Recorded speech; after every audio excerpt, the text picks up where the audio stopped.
Hello guys, hopes all of you are fine. Today I am going to tell you about oral presentation and I have made this lecture on your demands, on your responses and hope so this video would be very informative for all of you. So without wasting any time, let's start. जी तो आज का topic है oral presentation. First of all, what is the definition of oral presentation? And oral presentation is a formal structural and systematic presentation of a message to audience. जी हाँ, बिल्कुल. अगर आप लोगों ने कोई भी ऐसा मैसेज है जो आप लोग रिटर्न फॉर्म में नहीं देना चाहते, आप लोगों को बोल के देना चाहते हैं, ऑडियंस को कोई भी मैसेज देना चाहते हैं, फॉर्मल है, स्ट्रक्चरल है, सिस्टमेटिक है, एनी काइंड, तो आप उसको ओरल प्रेजेंटेशन के थ्रू बोल के आप जो है उसको प्रेजेंट कर सकते हैं. So that is called oral presentation. An oral presentation is a form of communication. It is participative two-way communication process characterized by the formal and structured presentation of a message using visual aids. It is purposeful, interactive, and audience-oriented. It communicates a message to audience in a way that brings about the desired change in their understanding and opinion. बिल्कुल जी. अगर आप किसी को किसी तरह से convince करना चाह रहे हैं, कोई भी बात बताना चाह रहे हैं, तो जितने अच्छे तरीके से आप ओरल प्रेजेंटेशन में बता सकते हैं उतने अच्छे तरीके से आप किसी और वे में उनको कन्विंस या वो बात समझा नहीं सकते. सो डैट्स वाई ओरल प्रेजेंटेशन के लिए आपकी जो एक्सपर्टीज़ हैं, आपको बहुत ज़्यादा एक्सपर्ट होना चाहिए. So first of all I am going to tell you what are the forms of oral presentation. Oral presentations can be presented in different seminars, workshop, student and team presentation, departmental presentation, industry conferences, press presentation of any product launches or annual general meeting or profile presentation, etc. These are some general forms of oral presentation, and the objective of oral presentation is to explore a new area of information and introduce a new product by a company, or conferring with industry people, advertising the products and informing development of a company. So now question is, what are the types of presentation? There are two types of presentation. First of all, we are having extempore presentation. On second number, we are having prepared or oral presentation. So let's start. So first of all, students, guys, I am going to tell you what are the barriers to effective communication. Effective communication और presentation के जो barriers हैं वो क्या हैं? लोग stage पे आके सबके सामने आके, क्लास के सामने अगर आप लोगों को बोलना पड़ जाए तो आप लोग क्यों नहीं बोल पाते? सो जो फर्स्ट इसका बैरियर है दैट इज़ फियर, कि लोगों को डर होता है कि पता नहीं मैं सबके सामने जाऊँगा तो क्या होगा. तो फर्स्ट ऑफ ऑल आप लोगों को अपने जहन में से ये बात आप लोगों ने ख़त्म करनी है कि जो लोग आपके सामने बैठे हुए हैं वो बिल्कुल आप जैसे हैं. They are not giant. मतलब हमारी सोसाइटी में, हमारे स्टूडेंट्स में, हमारे नेशन में सबसे ज़्यादा एक यही चीज़ है कि लोगों के सामने जाते हुए डरते हैं. तो एक चीज़ आप अपने माइंड में बिठा लें कि आपको सब कुछ आता है, आपको पता है, और जो आपके सामने बैठे हुए हैं उनको कुछ भी नहीं पता. They are dumb, they don't know. So that's why इस तरह से आप लोगों का एक फ़ियर ख़त्म करने का ये एक सीक्रेट है. सेकेंड जो बैरियर है for effective presentation is that lack of preparation. जब आप लोगों ने कोई भी टॉपिक क्लास के सामने प्रेजेंट करना है, ऑडियंस के सामने प्रेजेंट करना है, किसी कॉन्फ्रेंस में, वेबिनार में जाना है, जब आप उसके लिए फुली प्रिपेयर्ड ही नहीं है, आपको सारे पॉइंट्स के कॉन्सेप्ट्स क्लियर नहीं है, तो इट मीन्स कि आप वहाँ पे अपना जो कॉन्फिडेंस है वो लूज़ कर जाएंगे. सो ये आपकी इफ़ेक्टिव प्रेजेंटेशन में बैरियर है. थर्ड वन जो बैरियर है that is unable to control one's ideas. जब आप अपने आइडियाज़ को कंट्रोल नहीं कर पाते किसी तरह से भी, अपने आइडियाज़ को आप जो है ना, आपके आइडियाज़ क्लियर नहीं हैं कि हाँ अब यानी कि इस टाइम आपके माइंड में कोई क्वेश्चन आ रहा है, सेकंड टाइम में आपके माइंड में एक और आ रहा है कि पता नहीं अब क्या होगा, अब क्या होगा. इन ख्यालात से, इन खौफ से आप लोगों ने बिल्कुल ही निकलना है. जब आप इन खौफ से, इस चीज़ से निकल आएंगे तो definitely you will be confident and you will be able to do effective presentation. Now question is how to make a good oral presentation. First of all, you have to conquering stage fright. आपके पास जो first चीज़ है वो ये होनी चाहिए कि आपने जो स्टेज पे जाना है तो स्टेज पे जाने का जो खौफ है वो आप लोगों ने ख़त्म करना है. नोइंग द ऑडियंस, आपको पहले से ऑडियंस का पता होना चाहिए, ऑडियंस का लेवल क्या है, वो क्या करते हैं, किस क्लास में हैं या जो भी है, जिनके सामने आपने जाके बोलना है, आपको उन ऑडियंस का पता होना चाहिए, डॉक्टर्स हैं या जो भी हैं, ताकि आप उस तरह से फुली अपने माइंड को प्रिपेयर करके जाएं, ताकि आपको पता हो कि वो किस तरह के क्वेश्चंस कैसे पूछ सकते हैं। Then content of the presentation, आपको अपने जो प्रेजेंटेशन के कंटेंट्स हैं उनको अच्छे तरीके से तैयार करना है। Then structure of the presentation आपने अच्छे तरीके से बनाना है। And then delivery of the presentation, आपको पता होना चाहिए कि आपने किस तरह से इसको डिलीवर करना है। And then in the last remember 4 P's of oral presentation. So now question is, what is the conquering stage fright? Yes जी, definitely some amount of stage fright is helpful. थोड़ा बहुत डर तो ठीक है होना चाहिए, लेकिन अगर आप इतना आपका डर है कि आप वहाँ पे जाके जो है वो आप लड़खड़ाना शुरू कर देते हैं, आपका माइंड जो है ऑडियंस क्वेश्चन कुछ पूछ रही हैं, आप आंसर कुछ दे रहे हैं, आप अपने पाँव हिला रहे हैं, हाथ हिला रहे हैं, तो इस चीज़ से आपने निकलना है। तो कैसे निकलना है? By positive thinking. You have to make your thinking positive, so it will make the presentation and you will feel more confident, because जब आपके अंदर से एक खौफ निकल जाएगा कि आप स्टेज पे जाके आपने किस तरह से बोलना है, तो अपने आप को उसके लिए अपना, अगर आप खौफ ख़त्म करना चाह रहे हैं, तो आप उस प्रैक्टिस को जो आप प्रेजेंटेशन ऑडियंस के सामने जाके बोल रहे हैं, उसको अपने पहले आप किसी मिरर के सामने खड़े होकर उसको बार बार उसकी प्रैक्टिस करें, ताकि आपके अंदर से जो फियर है ये ख़त्म हो जाए। और जिस दिन आपके जहन से ये फ़ियर निकल गया, ये खौफ ख़त्म हो गया, उस दिन आप लोग स्टेज पे जाके बिल्कुल बेखौफ और बेडर होके बोल सकेंगे। You should know the audience. Now question is, how you should know the audience? So before planning, you should consider the age group of the audience. कि आप जिन ऑडियंस के सामने जा रहे हैं बोलने, उनकी एज क्या है। Know the need of the audience, वो क्या सुनना चाहते हैं आपसे। And then utility of the presentation for the audience, अगर आप कुछ बोल रहे हैं तो उससे ऑडियंस को क्यों फ़ायदा होगा, क्योंकि अगर आप चाहते हैं कि अगर आप बोले तो आपके ऑडियंस जो है आपको सुने, आपकी तरफ अट्रैक्ट हों, आपकी तरफ तवज्जो दें, तो उसका यही है कि आपको पता होना चाहिए कि ऑडियंस अगर एक जगह पे गैदर हो रहे हैं तो उनका जमा होने का मकसद क्या है।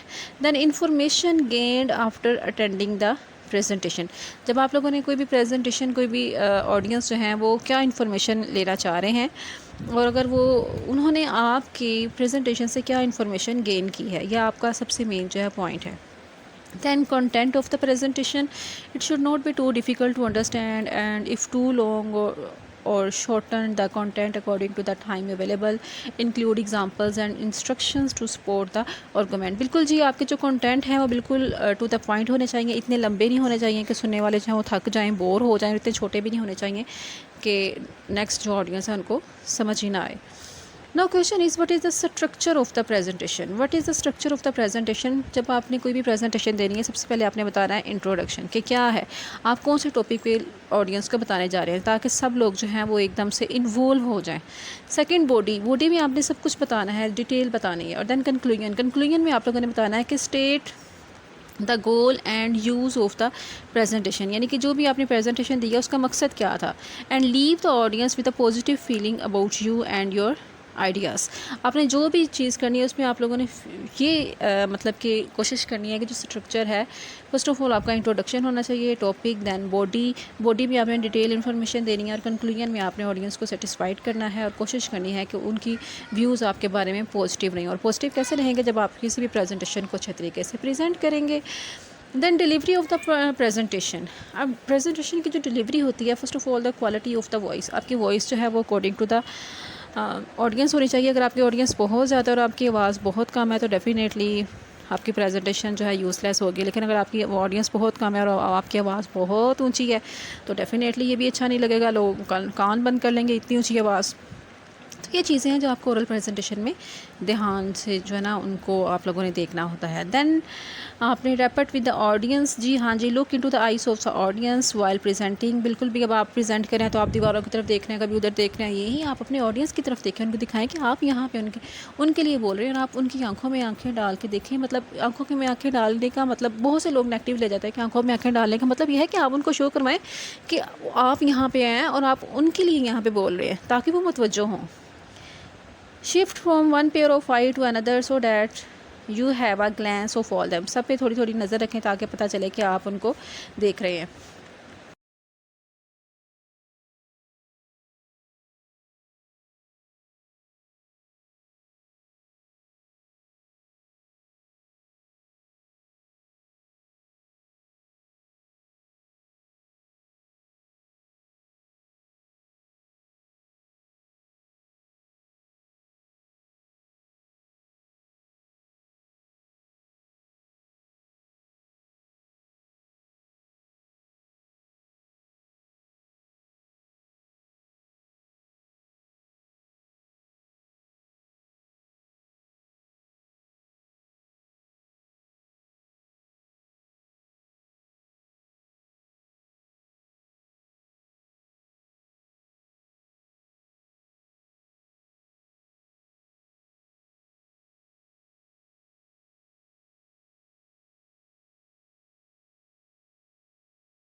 नेक्स्ट पॉइंट है हमारे पास, वो है पे अटेंशन टू बॉडी लैंग्वेज। बिल्कुल जी, express your confidence in your smile and movements. बिल्कुल आप खड़ूस बन के ना खड़े हो जाएं और बिल्कुल इस तरह से बिला वजह भी हंसना ना शुरू कर दें कि आपकी बिल्कुल ही वक़्त ही कोई ना रहे।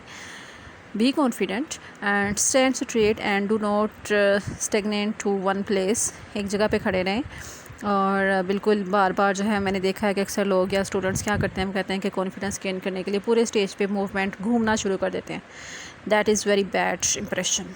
बॉडी लैंग्वेज का मतलब ये नहीं होता कि अब आप लोग एक जगह से दूसरी जगह पे पूरे हॉल में ही मूव करना शुरू करते हैं। एक ऐसी जगह पे रहें, एक जैसी जगह पे खड़े, क्योंकि जिन ऑडियंस को आप प्रेजेंटेशन दे रहे आए हैं वो आपको देखना चाह रहे हैं, तो आप उनके सामने रहें। Avoid unnecessary movement of hands. कुछ लोग क्या है, बिला वजह अपने हाथों को हिलाते रहते हैं। भाई प्रेजेंटेशन का मतलब ये नहीं है कि आप लोगों ने हर वक्त ही अपने हैंड्स को मूव करना है। इसका मतलब ये नहीं है कि आप बॉडी लैंग्वेज है कि आप अपने बॉडी को हिलाने लग जाए। जहाँ पे आपको नेसेसरी लगे वहाँ पे आप लोगों ने अपने हैंड्स की मूवमेंट करनी है विदाउट अननेसेसरी मूवमेंट जो है, ये that creates very wrong impression. And now always dress in formals. Definitely अगर आप प्रेजेंटेशन के लिए आए हैं तो आपका ड्रेस भी फॉर्मल होना चाहिए। ये नहीं कि आप किसी बिज़नेस की प्रेजेंटेशन देने आए हैं और आप कोई मॉडलिंग ड्रेस पहन के आ गए हैं, ये वो, इन चीज़ों को अवॉइड करना चाहिए। Next, we are having effective use of visual aids. बिल्कुल जी, अगर आप प्रेजेंटेशन करने के लिए आए हैं तो डेफ़िनेटली अगर आपके पास आपकी जो प्रेजेंटेशन है, अगर आप ओरली बोल रहे हैं तो डैट इज़ गुड, लेकिन अगर आप स्लाइड्स लेके उस पे जो है ना वो प्रेजेंट करना चाह रहे हैं तो remember the value of pictures, symbols and objectives. Definitely अगर आप लोगों ने स्लाइड्स बनाई हैं तो आपकी स्लाइड्स में जो पिक्चर्स हैं वो आपके टॉपिक के अकॉर्डिंग होनी चाहिए, सिम्बल्स और ईच एंड एवरीथिंग।